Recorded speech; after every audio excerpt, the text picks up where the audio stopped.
What happened? Okay. Good evening, everybody, and welcome. Thank you again for waiting. It is a very special time in the year right now because we've already begun night, which means we're not just waiting for the month of Adar, we are officially begun. And you might argue that it's only the 30th day of the month of Shvat, but it's just fine. It's already Rosh Chodesh Adar. The joy should begin. And we say that to ourselves, and we also say that to Hashem. It's high time for Geula. It's high time for good things to be happening in our life, in our personal life, in our lifetime. It's time for now for good things to happen because HaChodesh Asher Nehepach Lahem Miyagan Simcha is how the Megillah describes this very important month. So when the Purim story took place all those years ago, and bad guy Haman had a nasty, evil plan that he was going to chas v'shalom do terrible things to the Yiddish people, and as the Gemara says, Samach Simcha Gadol, he was very excited that it fell out in his lot to be on the month of Adar because he thought it'll be a bad month for the Yidden chas v'shalom because Moshe Rabbeinu passes away in the month of Adar, which we're going to be marking next week on Zion.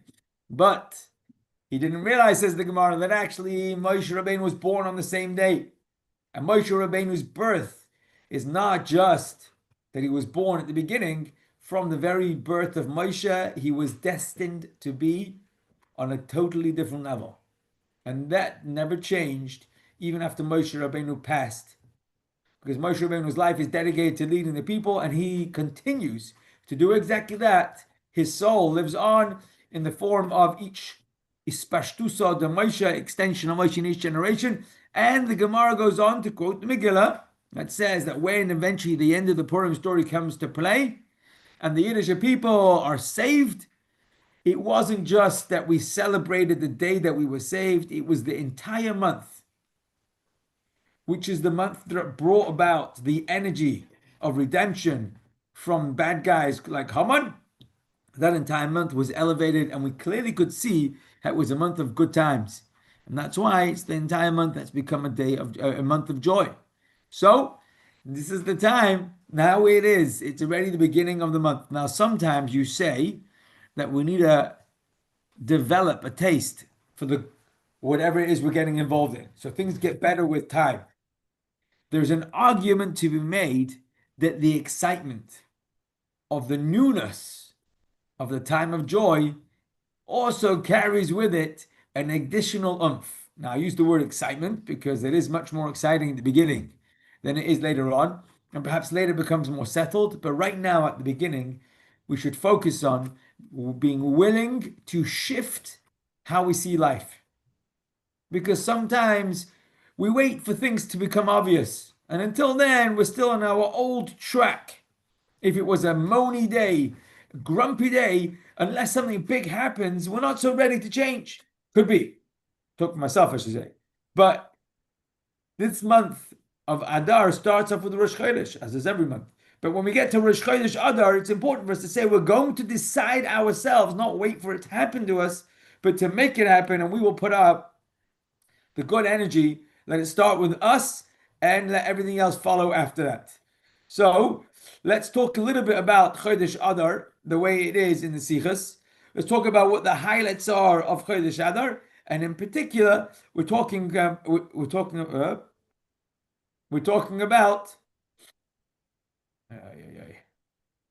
computer's playing up. Excitement. That's exactly what we're talking about. We're talking about what happens when things play up. We're talking about good things. The Eibishter wants us to know that he has in store for us in this month some major dates that will give us the more people coming, Baruch Hashem. There are some major dates that are worth noting and delving into. Starting off, of course, with Aleph Adar, which starts tomorrow night. So Rosh Chodesh is tonight, Lamed. Tomorrow, Aleph Adar is the first day of proper Adar. And as we get to this Shabbos, which will be a Shabbos before Zion Adar, the Shabbos which is before the yahrzeit and birthday of Moshe Rabbeinu. Next Monday will actually be the big day. It'll be Zion Adar. But until then, we have the warming up, the excitement that comes with it. Let's leave Chodesh Adar for a second because I'm getting distracted, and we're going to go straight into reading this. Please, if you don't mind. Okay. Let's read um, on the screen what's going on in this week's Parsha, Parshas Terumah. What is this week's Parsha talking about? This week's Parsha is a follow-on of where we were up to last week. We finished discussing the 53 mitzvahs that Moshe Rabbeinu taught to the Yidden after he came down the mountain, after he spoke to Hashem, and he eventually brought down for us the Luchos. In this week's Sedra, we open up with a storyline that, according to the Pashto Pshat, the simple understanding, took place after the golden calf. Effectively, what happened when the Yiddish people received the Torah, that Hashem says, I would like to come and be inside your camp. I want to be part of your life in every aspect, in every sense of the word. And as Chazal tell us, we were back at the stage that we were before the first cardinal sin. Before Adam and Chava, Adam and Eve had eaten from the tree of knowledge, our closeness to Hashem was absolute. And that's the level we had attained as we stood at the foot of the mountain. We lost it though. As we danced around the golden calf, well, some of us did, we lost that connection. And as the Frierdiker Rebbe explains in the Maimer, when we say we lost that connection, that's one way of looking at it. To say it in different words, we basically said to Hashem, we don't welcome you here. And to Hashem, obviously, Hashem is in charge. But Hashem is waiting for us, the people, to make him feel comfortable. And when we turn around to Hashem and say, we do not welcome you here in this world, Hashem would have done what he did when he was made unwelcome by Adam and Eve. But instead, he didn't do that. And this week's Sedra is what he did instead. This week's Sedra is his response to being told by the Yiddish people who dance around the golf, not explicitly, but implicitly, he was told he's not welcome, and he didn't do what he did last time. Last time round, when Adam and Chava made him feel unwelcome, he left. And the way he left is he made a distance between himself, the Garden of Eden, and where Adam and Eve were left. This time round, he said to the Yiddish people, we are already committed. And therefore, I'm not going to leave. Instead, what I'm going to ask you to do is inside the filth and inside the schmutz, make me a home where I should feel comfortable. Make me a flat, an apartment. Give me a space where even where it's all falling apart, I have to have my corner where I will feel comfortable. So instead of having the entire world as a home for Hashem, the way we were in the state before the golden calf, after receiving the Torah, Hashem says there has to be a safety space where he will always feel at home. And that will be his home. He ideally would have that home to include the entire world. But as a minimum, considering the circumstances, let's make him an address where he'll feel comfortable and it'll be his. And that's really the story behind the Mishkan, the house for Hashem. The house for Hashem was a space where Hashem could feel comfortable, even though, despite our misbehavior. And if you think about that for a minute, think of all of Torah mitzvahs being designed to bring us and Hashem into an active relationship. And the times that we mess up, creating trouble in that relationship. And Hashem's, I don't know the word is coping mechanism, but Hashem's insistence that he will not forsake us. And he's not leaving, but instead he's insisting on making a place where he will still be comfortable, even if we get it wrong. It helps us appreciate how lucky we are that Hashem allowed us to make a Mishkan. It also allows us to realize how terrible it is that our Beis HaMikdash was eventually destroyed. And most importantly, it tells us how important it is for us to be able to bring back the Beis HaMikdash, the house of Hashem, where we are told that when we have the Beis HaMikdash back, the entire world will be a holy place, and Hashem will feel comfortable everywhere, which is really the whole purpose. But this is why Hashem says in this week's Sedra, make for me a home. We've spoken about this in the past. We're going to mention it again, and that is the commitment Hashem made to us. That he said, Va'asu l'mikdash v'shechanti b'seicha, make for me a home, and I will come to dwell there. Sounds like a simple instruction. Hashem says, do this, and we do it. Hashem says, do that, and we'll do it. But this actually is much more. When Hashem says, make for me a home and I will meet you there, that's a tremendous commitment. It's almost like Hashem proposes to us, and He's just waiting for us to take it up. Hashem says, wherever we will make a home for Him, He will come. That's tremendous. If only every kid would say that to their parents. Come and I will be waiting for you. Sometimes the kids don't want to see the parents. Some guys, the kids want to go on their own way. And this is the idea.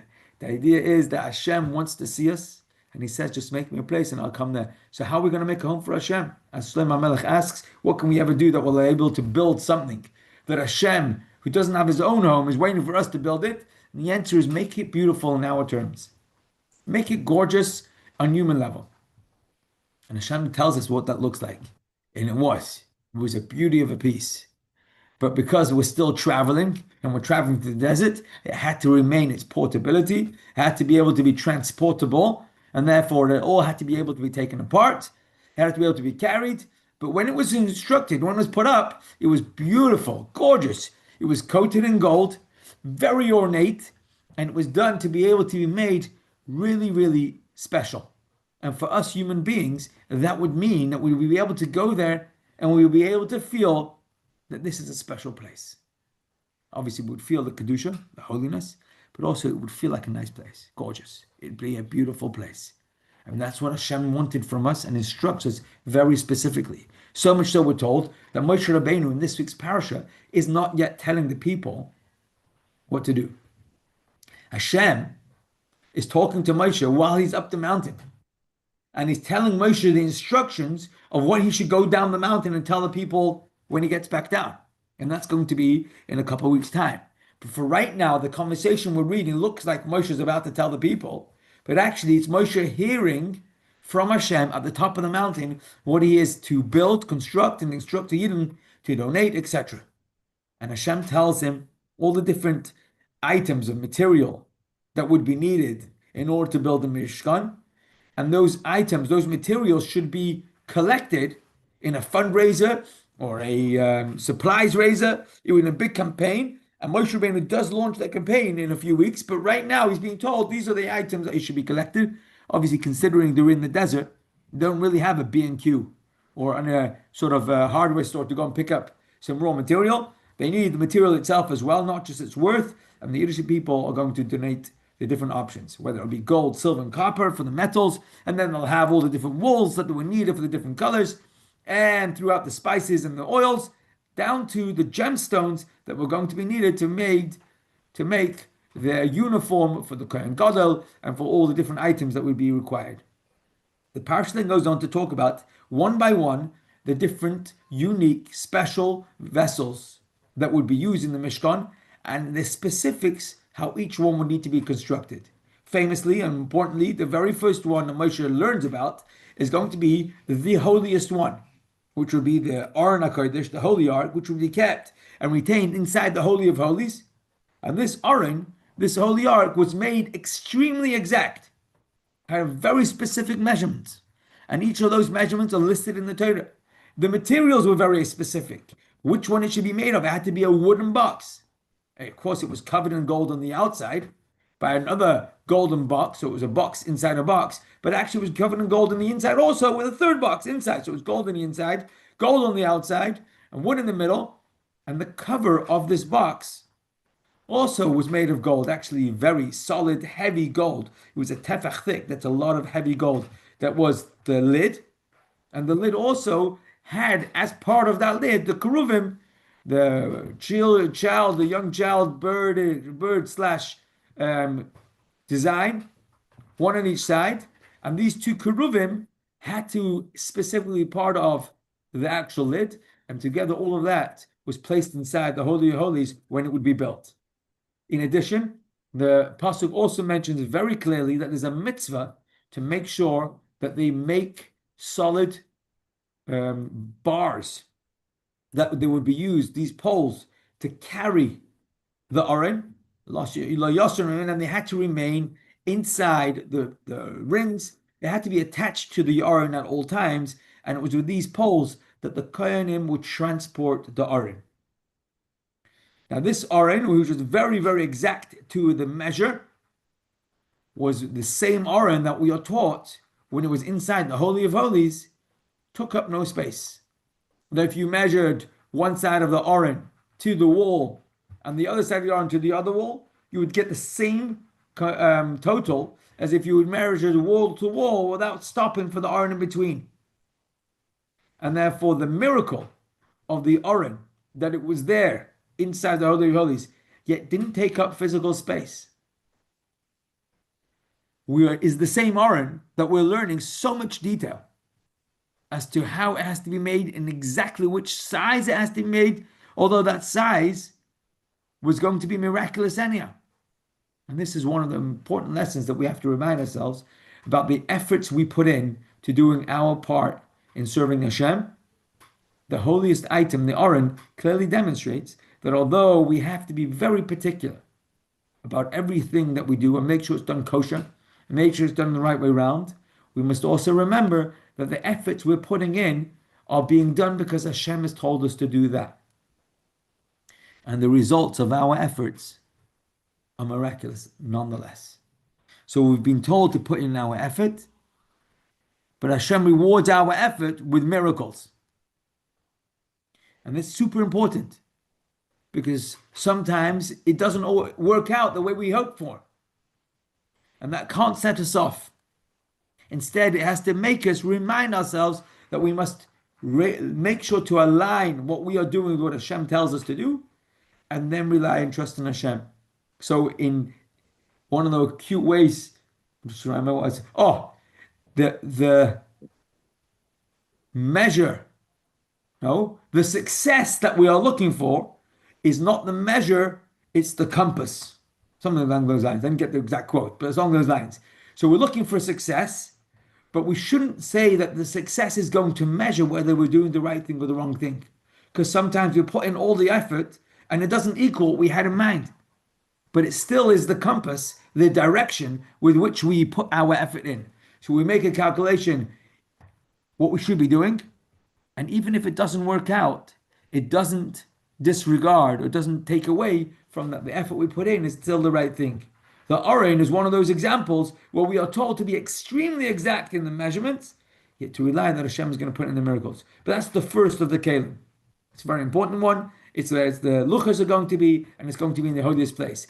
Outside of that, we also have the other kelim that included the showbread table, the menorah, and then we also have the walls that are described in great detail and how they were made of big planks of wood that would be upstanding upright, not lying down and piled on top, but standing upright, which is a sign of life and lifting oneself up. And then they would be held together by braces, each of the poles that kept them together. And all of that formed a solid wall that were put together. So there were big planks of wood coated in gold. And all of that made the walls 20 on each side, 10 on the back. And that became the structure of the house for Hashem. The drapes that went on top of them, the different ones. And then on the outside, we learn on the end of the Parshah, we also include the courtyard that was an enclosed area that had to have an in-between level of holiness. So the actual structure, the home for Hashem, was extremely unique. You couldn't go in there unless you had a purpose. You would do it part of the Avodah. It was very special.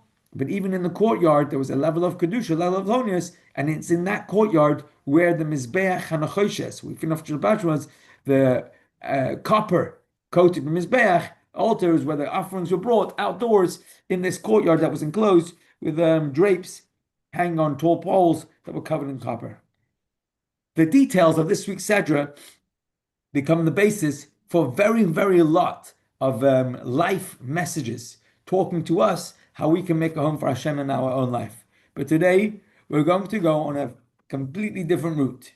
And it's not going to be, not self-help, but it's not going to be so much the avodah, the lessons in service of Hashem. We're going to take a little exploration to find how much Hashem has in mind for us when it comes to learning Torah. And specifically, we're going to be looking at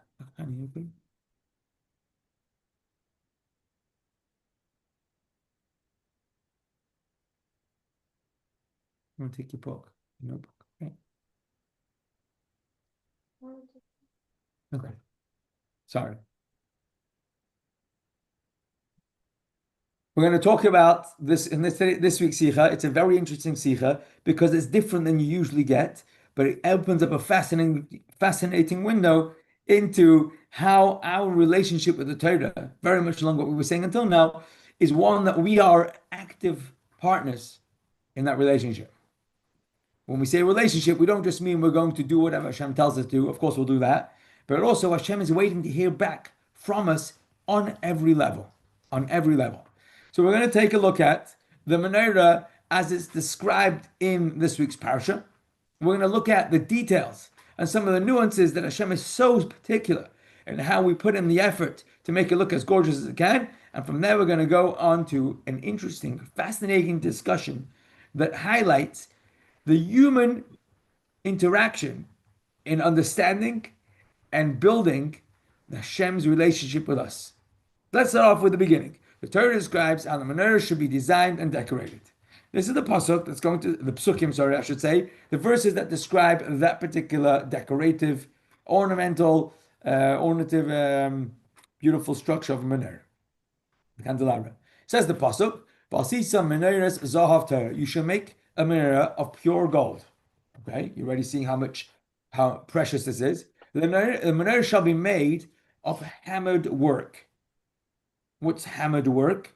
Hammered work is that you use very special and particular hammers that can bring out and change the form of precious metals to make them look a very particular and ornate shape, unlike molding where you pour liquid gold into a mold and it comes out exact. Here there had to be very enormous expertise to be able to bring out this very specific design by the use of hammering the metal, the gold. It has to include its base, its stem, which is the stem that goes up, its goblets, its knobs, and its flowers shall all be one piece with it. There's going to be a lot of very specific decorations, but all of those decorations must be made out of one piece, and the piece has to be a solid piece. And it's going to change into becoming this beautiful ornate menorah by way of hammering it into place. Obviously, it's going to carry messaging, but let's leave that to one side for a second. Let's read how the pasuk describes these details. 6 branches come out of its sides.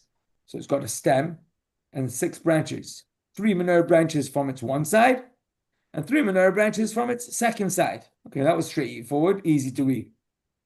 Pasuk 33. 3 decorated goblets on one branch, a knob and a flower, and 3 decorated goblets on one branch, a knob and a flower. So for the 6 branches that come out of the menorah. That's the Torah's way of describing that what we're about to do is copy paste 6 times. Each one of these branches needs to have 3 goblets, a knob, and a flower. It's got this one, it's got it again for the next one, and so too for all the other ones. We're getting there. That's understandable. We can figure it out. Pasuk 34, and on the stem of the menorah shall be 4 decorated goblets, its knob, and its flowers. Okay, so this is the pasuk. This 34 is going to be the one that we're going to zoom in on, and we're going to find that actually in the English translation, they have translated in one way, in one of the options that the Gemara is going to be discussing, and actually not reach a necessarily conclusive understanding of which way is correct.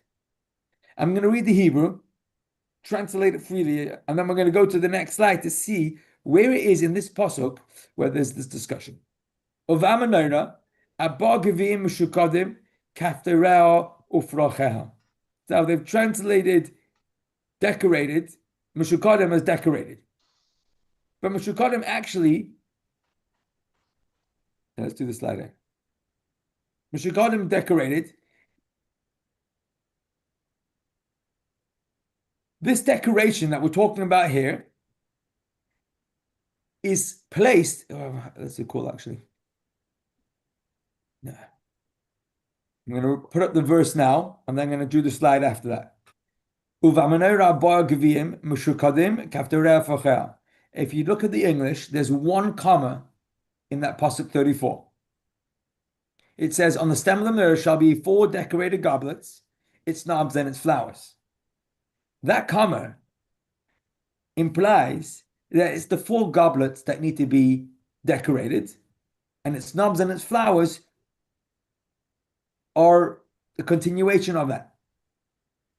What we're going to read is that the Talmud actually asks the question, does the word Meshukadim belong to the word before it, as in the goblets are decorated? Or the other way of reading it is that you've got to have goblets, comma, and the knobs and flowers must be decorated. What do we mean by that? To decorate the menorah was a very, very important part of building the menorah. Hashem wanted us and instructs us to use a very particular way to make it gorgeous, and that each part of it has to be so exact. These hammering motions were almost like what made the menorah kosher. If you have an esrog that's missing the top, it's a non-kosher esrog.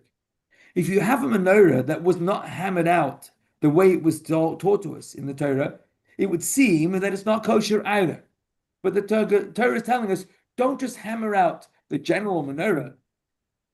I would like all of the specifics to be part of that decoration, part of building that menorah meshukadim, to make sure that they are decorated as such. And the Gemara wants to understand, how important is it for every part of the menorah to be included in that sort of beautifully decorative method, or is it only some of the parts of the menorah that have to be made that way? Let's read the Talmud inside, and then we'll understand that there's actually going to be a question that needs. Here, let's see. Isi ben Yehuda says there are 5 verses in the Torah whose meaning cannot be decided, and the second uncertain case is the term Meshukadim, quoting from our verse. So this is the Talmud, and from the greatest Talmudists are saying, we've been through the Torah and we've studied it inside out. We've been delving into every single part of the Torah. We've come up with 5 quotes that we still cannot decide, and we have no indication of what's the correct way of reading that term. It could be read one way, it could be read a different way, and there's arguments to both ways, and we can't decide which one is right and which one is wrong. And one of them is going to be our Parshah. Do we want to say that the goblets have to be decorated, meshukadim, and very exact? Or is it the next 2 words, the knobs and the flowers? So without getting into the Gemara, many important mitzvah practices are still debated because the original instructions became unclear or lost over time. We're asking, how did this happen? At what point did we figure out that we don't know how the menorah is supposed to look?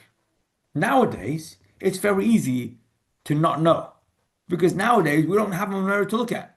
The menorah has not been around for 2,000 years. But in the times of the Talmud, they knew people who had seen the menorah. And the people who had seen that menorah saw that menorah because it was built by somebody who saw the previous menorah. So at what point in history did we lose track of which part of the menorah was exact and which part of the menorah was not exact? Let's read the text from the Sikha. It is well known that there's a long-standing question about mitzvahs that have been observed continuously since the time of Moshe. How could doubts and disputes have arisen over the proper way to fulfill them? That is the general gist of the question that the Sikha asks us to think about.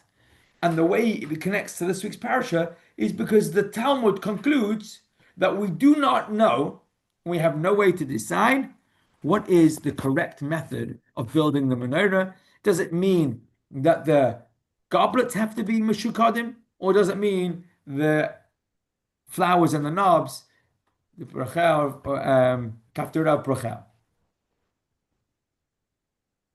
The Rebbe then goes on to say that in the Menorah's discussion, it's maybe a little easier to figure out.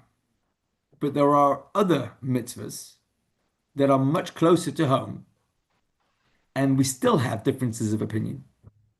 And those differences are very tricky to understand historically how they came to be. One of them is going to be tefillin, and another one's going to be tzitzis. Now, we're not asking whether or not we should listen to our Rav. We're not saying we are expected to choose the halacha on our own. We know we have to follow whatever the Shulchan Aruch tells us. But we are asking, how do we understand or explain historically this came about? And obviously, it's not just a history question. It's not just a history question. It's a question of how reliable is the Yiddishkeit that we have if these things came into question and we've chosen or we follow a certain path. Do we know if there are any other things that should really be questioned? And if this doesn't have an age-old tradition, even though it should do, are we playing Chinese whispers? How do we know of everything else? So let's start off the way the Sikha describes the idea of tefillin. I'm going to say that the conclusion, we're not going to decide right now what the halacha is, but we will discuss what the halacha is without deciding, just because we are not Rabbanim.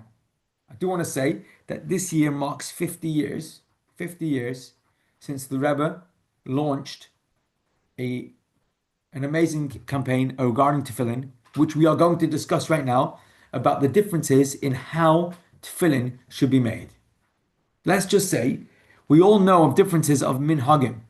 We've all probably come across people who do things differently. Just to use a very common example that we have here in Manchester, you go to one shul and they're davening from a siddur nusach Ashkenaz. You go down to the next shul and they're davening Svart. They should all come to Lubavitch because they were learning davening nusach Ari. But each one of those nusachs are different minhagim. But we're not talking about a minhag because a minhag means that that's the custom. We're asking on level which is beyond minhag, in something that is a mitzvah. And on that level, we really have a question. Sorry, were you going to say something, Abrams? No, I'm sorry, I coughed. I apologize. Some gesund. Sorry. You know what? Once you're speaking, can you give me another thing that you know of that is different from different minhagim? Now you're asking me something. I am. Anyone else want to weigh in on this? What's something that you know of that different people have different minhagim of doing the same thing, but just do it differently? Hello, good evening, Rabbi. Some people wash before Kiddush, and some people wash after Kiddush. Oh, should we wash before Kiddush or should we wash after Kiddush? Great example. Very good. What else have we got?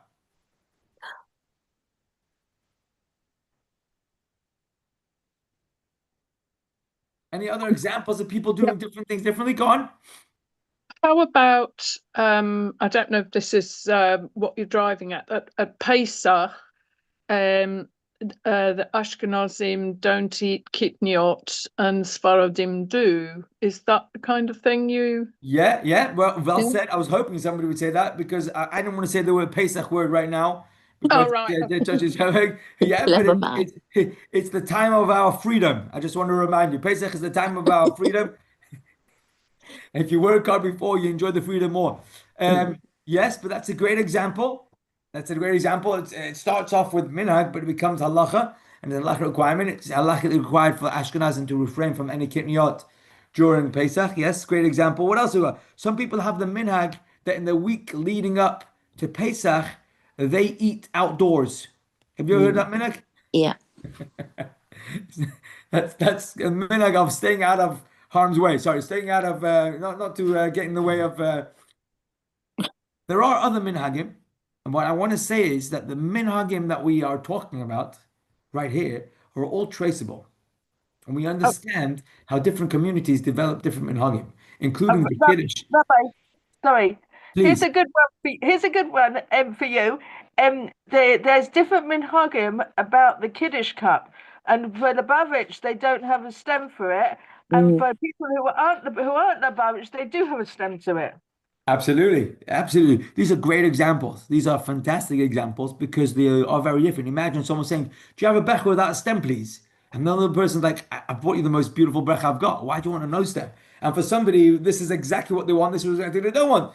And the different minhagim are different. I mean, you can go into the garb, what people wear in shul in, I don't know, shul in Iraq, when there aren't, if there are any shuls left, compared to shuls in America. Or if you go into a shul in Syria, their Sefer Torah looks very different than the shul in Manchester.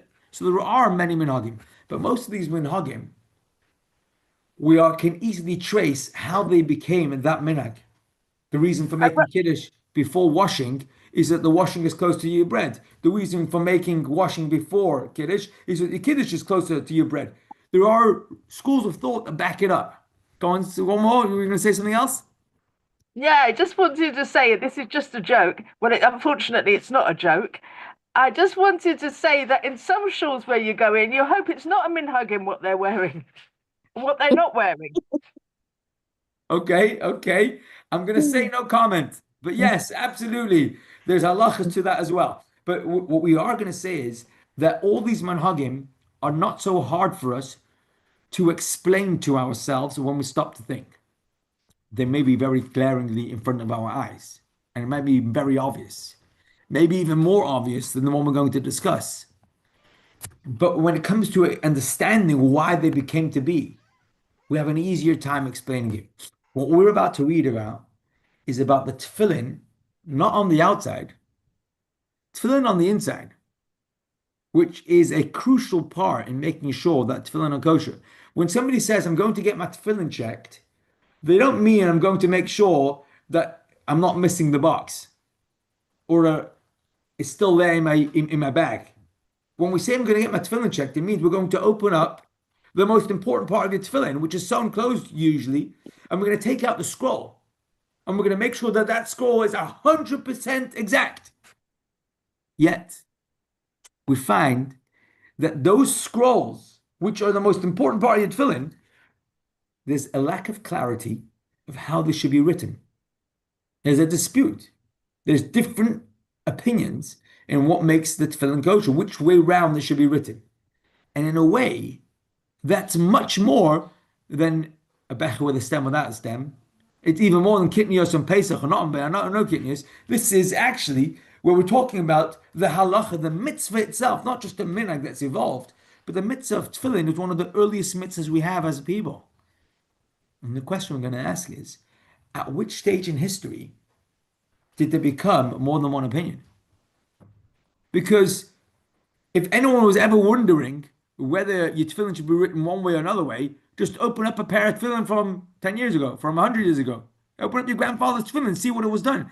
At what point of history did it become unverifiable that we can debate which one is right and which is wrong? Did Moshe not wear tefillin?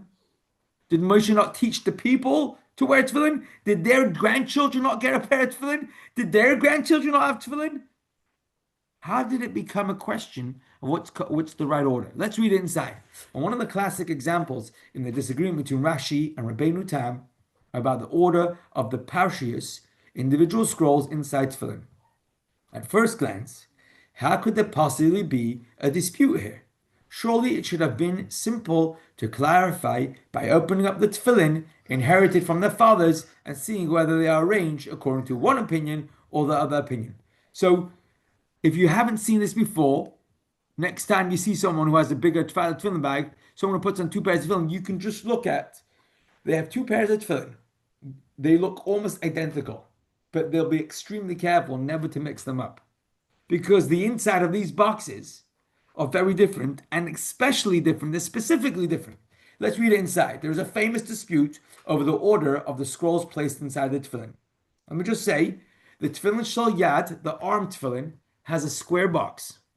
And that square box sits on a person's arm when they put on tefillin. That square box almost opens up like a bonnet of a car, a hood. And inside is where the scroll is written. It's a long scroll, long and thin, and it rolls out and it's got four sections of the Torah written on it. And then it gets rolled up, it gets wrapped up, sewn up, put inside and all of that. The head tefillin has 4 compartments in it. It looks like one box, but if you look closely, or you're looking at a picture of it, you'll see there's actually 3 lines down the middle, because on the inside of that, there are 4 separate compartments. And in each compartment goes another little scroll. And each scroll carries another one of the same 4 parashas sections of the Torah. So in the arm tefillin, it's one long scroll. In the head tefillin, it's 4 separate scrolls. And the dispute is which order to load up the gun. Sorry, to load up the tefillin. This is the question, and that's debated already in Talmudic times. Here's the Talmud. The Talmud is the Gemara. The Gemara is from 1500 years ago, and around 800 years ago, you have Rashi versus Rabbeinu Tam. Here goes. The sages taught in the Brisa, how does one arrange the 4 passages inside the tefillin? Question mark. Okay. Excuse me. The passage of sanctify me, Kaddish and the passage V'haya, and it shall be V'haya kiviyach, it shall be when he shall bring you, are placed on the right. The passage of listen, O Israel, Shema Yisrael, and the passage Hayim Shemaya, it shall come when it to pass, if you're taking on hearken diligently, are placed on the left. So there's 2 parashas that go on the right, 2 parashas that go on the left, and these 2 go on the right, these 2 go on the left. So the Gemara then says, V'hatanya, challenging itself, quoting from another source, isn't it taught in a brisa that one places them in the opposite manner?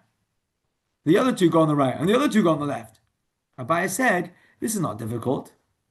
Here in our brisa, it means to the right of the reader, whereas there in the other brisa, it means to the right of the one who's donning the tefillin. And in this manner, the reader reads the passage in their order, starting with Exodus to his right. That last line is going to be very important. The person who's wearing tefillin, their right-hand side is the left-hand side of the person who's reading, looking at them. And therefore, Abaye helps us realize that although one brisa says start from the right-hand side, and it goes in one order, he's talking about how it looks like from the person wearing the tefillin. But the other quote that says start from the left-hand side, in other words, the Shema and V'haya is on what you call the left-hand side from the wearer, would be that the reader reads the earliest sections in order. First those. So let's see if we have a quote here. The reader reads the passage in order as they appear in the Torah, the earliest passage first and the latest passage last. So here's Rashi. Rashi says the following. 4 passages are placed from right to left as seen by the person wearing the tefillin in the order they appear in the Torah. So we had, 2 weeks ago, Parshas B'Shalach, we had Kaddish Li, as we left in Mitzrayim. Sorry, in the Parshas before B'Shalach was Boy, Kaddish Li, V'haya Kiviyacha. Section 1, Section 2, right to left. After that, you have from the Parsha of V'Eschanan, Shema. And the Parsha of Ekev, V'haya Shema, it's all written in order, right to left. And actually, we're going to learn that that's how all of world Jewry wears our tefillin.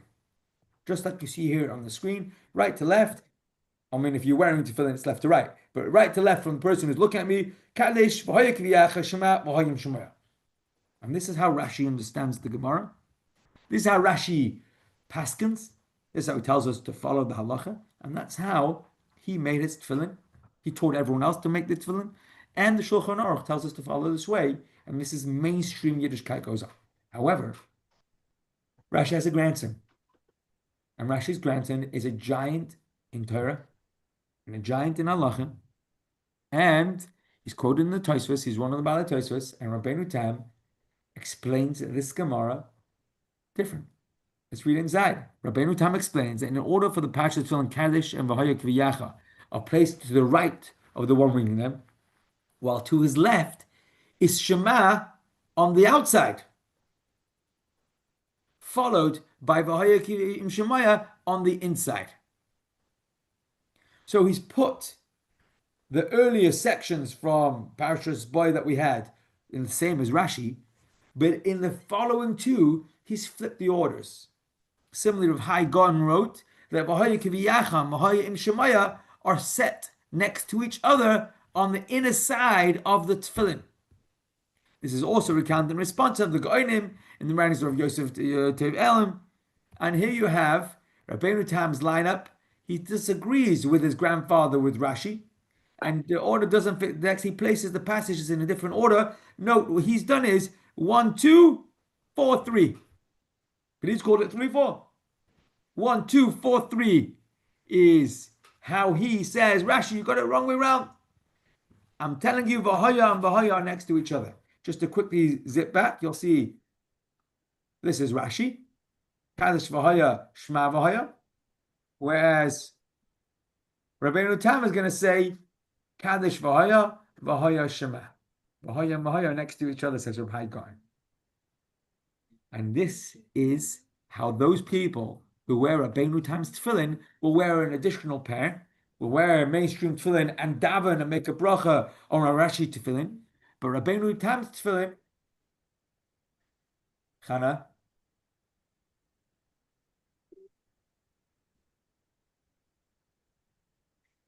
Rashi's tefillin is Vahaya Vahaya. Sorry, Rabbeinu Tam's tefillin Vahaya Vahaya, and we will wear an additional pair of tefillin after we finish davening, and just do the Shema and maybe a quick part of davening. We actually read all these parshas that are written inside. We read it on the outside. We read it as we're wearing it. The question we're asking is, how did this come to be? Why didn't they simply follow the practices of the predecessors? Rashi and Rabbeinu Tam were a family. Rabbeinu Tam, go to grandpa's tefillin and get his grandfather's tefillin and check it and look inside and you'll know what to do. How did we ever come to a discussion on which order it should be, to the extent that till this very day we don't have no decisive answer? And the key to answering this question is going to be to understand that actually it's by design. Hashem intentionally left space for certain parts of Yiddishkeit for us to get involved and get stuck into, even on the level of mitzvahs. There are some fascinating quotes that include Rabbeinu Tam discussing with Moshe Rabbeinu which is the right order. And Moshe Rabbeinu comes down to Rabbeinu Tam, and Rabbeinu Tam's neshama argues with Moshe and says, Moshe, you are saying that the right way is Rashi. I'll explain to you in the Torah by ways of rational understanding, using my mind to expound and to extrapolate from the words that you have said. I'll help you and I'll demonstrate to you that the conclusion must be the way I'm saying. And the end of the story is that Moshe Rabbeinu says to Rabbeinu Tam, you have convinced me. And therefore Rabbeinu Tam continues with his way. So here's a few quotes, different commentaries that ask the question, how did it ever come to be? And effectively what we get to is the Rebbe's answer. The debate about tefillin spans centuries and predates Rashi and Rabbeinu Tam. So much so we're going to argue that even in the times of Moshe Rabbeinu, there was an idea. Here's the universal custom follows Rashi and Rambam. It was even reported in a letter sent from Israel that a landslide occurred at the site of Yecheskel's grave, and they discovered all tefillin arranged according to the order of Rashi, Zechariah Levracha. And therefore, the mainstream way of putting on tefillin is to do it in the way that Rashi tells us, 1, 2, 3, 4, the order you find in Torah. However, we have to appreciate that from the beginning of time, Hashem gave us the Torah multi-layered. And the areas that are covered by halacha is the only way and the only path that we carry out. When we have a halachic opinion that tells us of another angle, which really it's telling us is that there's a deeper layer that connects to Hashem in a different way, that allows us to connect another dimension of our own experience in a different way. But that's only because it's written and it's part of the Torah. And when we manage to align ourselves with that, what we have is a deeper level. I'm trying to find that quote that explains that Moshe Rabbeinu, is the quote that explains that Moshe Rabbeinu Here we go. The truth is this: beyond the well-known reason, there is another deeper, hidden reason.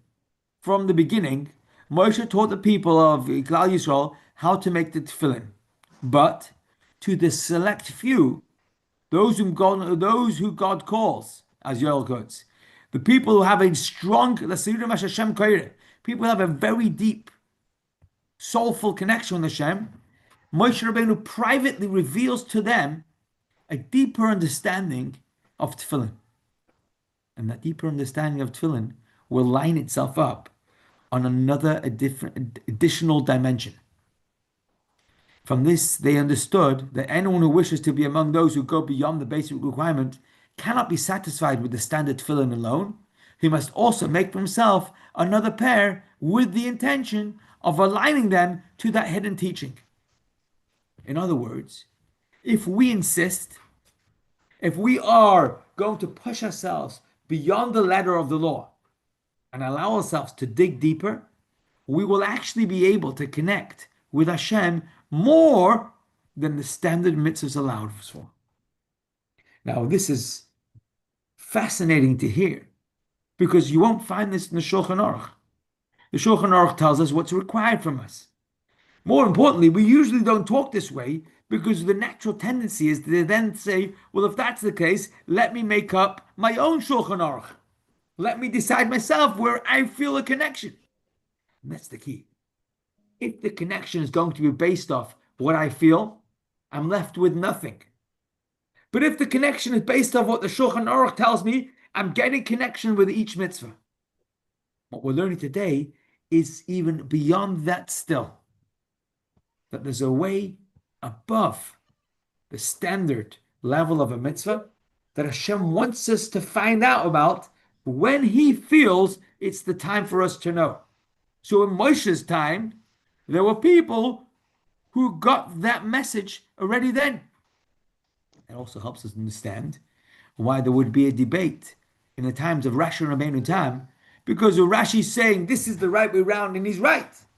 And Rabbeinu Tam is saying the other way is the right way around. He's also right on a different level. The order of the scrolls is not legally binding, so doing it differently does not invalidate the tefillin up until the level of Rashi. Historically, Jews may have followed either order. Rashi and Rabbeinu Tam sought to standardize the practice, each making their preference the exclusive opinion. And nowadays that we are post-Rashi, that becomes legally binding and becomes the halacha. Nonetheless, there is a counter-argument that we should also, in addition to that, do what Rabbeinu Tam tells us to do. In other words, although Hashem tells us to follow the halacha, there is a added element of Torah that is only brought out when there is human debate in halacha. And that human debate itself brings out an additional level of a connection to Hashem. In other words, the lack of clarity, you might call it the distraction, the noise that we find when we're trying to figure out what Hashem wants, that struggle itself, that lack of clarity, draws out within us a whole new dimension of a connection to Hashem. You might call it man-made, but within the realm of halacha. So halacha usually comes from the top down, but some areas Hashem allows us to be able to grow deeper.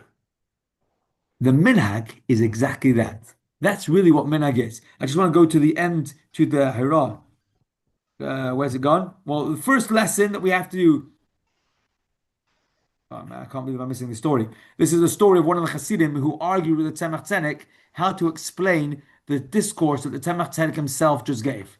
The Tzemach Tzedek gave a fantastic Hasidic discourse, and after the discourse, Rebbe Parshah says to him, I'll explain it to you differently. And the Tzemach Tzedek eventually agrees that although he's the one who gave the discourse, but he was teaching that which he heard from his teacher, and his neshama gave forth. And then nonetheless, the human input can highlight and bring out something deeper. When Hashem gave us the Torah, it became ours to debate. As long as we are following the rules that Moshe Rabbeinu gave, as long as we're learning, but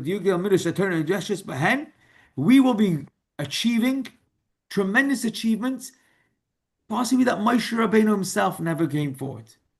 And this, the Rebbe, challenges every single one of us. We say, "Yiratzim afanecha, she'ibana b'samigdash b'meherav yameinu, b'sein chalkeinu b'sarasecha," and give us our portion in your Torah. What do we mean when we say our portion in Torah? What makes it ours? And the answer is, every one of us, when we learn, have an ability to decipher and to unpack the Torah in a way that no one else has. And that's what makes each one of us unique. The only prerequisite is that we're learning within the rules of Torah. But then we have to put our very most inner self into it. And we will be able to explore and discover new things. So if you find a clever way, or a way that works for you, to explain the Torah, or to expound on the Torah, as long as it's within the realms of halacha, that is the ultimate way of learning Torah. I just want to get to the last slide over here. The Torah empowers us to question, to analyze, and to engage with it. And when we do that, we make it our portion in Hashem's Torah, a living inheritance to explore and own. Why are we learning this now? Because we just discovered and we explored in this week's Parshah that Hashem wants us to have an ongoing relationship with Him. And regardless of what the mess is, and regardless of how much we've not toed the line or messed up, we have to do teshuvah, etc. We might have just danced around a golden calf. Hashem says, make me a space. And that space is going to be a space that is going to call home. And the Rebbe asks us to realize that space isn't made when we just follow what we're told to do. That's very important. We have to take it to the next level. And that next level is when we put our own creativity into it. Check in to make sure it's part of the halacha. But that's exactly what Hashem wants from us. So it's the month of Adar. It's a month of joy. It's very powerful. But the power isn't to just toe the line and do what everyone else is doing. The power is to find our portion in Hashem's Torah. Our connection in our relationship with Hashem. We can't go off on a tangent. We've got to make sure it's a relationship with Hashem, but it's also got to be ours. And when it is ours, that's what makes it a real relationship with Hashem. Hashem comes to live in the home that we build for Him. I think this was a very different type of sicha, but it's gorgeous to learn how much Hashem wants us, how much we mean to Hashem, and how much our personality, our uniqueness is what Hashem treasures. Shkoyach, everybody. Thank you for joining. And Be'ez Hashem, same time, same place next week. Zayt gesund, everybody. Take care and atzlacha on the mission. Happy Thank Adar. you and good night. Good night.